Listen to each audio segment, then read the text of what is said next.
ఈ లోక సంబంధముగానే ఉంటుంది, కానీ జ్ఞానం అన్నది పరలోక సంబంధమైన జ్ఞానాన్ని సంపాదించుకుంటే నీకేం చేస్తుందంటే, నీకు నేను ఆహారాన్ని ఇస్తే, ఏ ఆహారం అంట, నీకు ఎప్పుడు కూడా, అందుకే సమరయ స్త్రీ గురించి మాట్లాడుతూ, నేనిచ్చే నీళ్ళు త్రాగిన నీవు ఎప్పుడును దప్పుకొనవు. అంటే ఈ లోక సంబంధమైన ఆహారం తింటున్నాం మనము, ఈ లోకంలో ఆహారం తింటున్నాము, త్రాగుతున్నాము.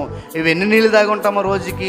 ఒకవేళ మనకు ఇచ్చిన దినాలన్నీ లెక్కేసుకుంటే ఎన్ని దినాలు ఇప్పుడు వరకు మనం ఎన్ని లీటర్ల వాటర్ తాగి ఉంటాం, ఎన్ని బస్తాలు రైస్ తిని ఉంటాం మనం, ఎన్ని కూరగాయలు తినేసి ఉంటాం మనం, ఎన్ని చికెన్ను, ఎన్ని మేకలు, ఎన్ని కోళ్ళు తినేసి ఉంటాం.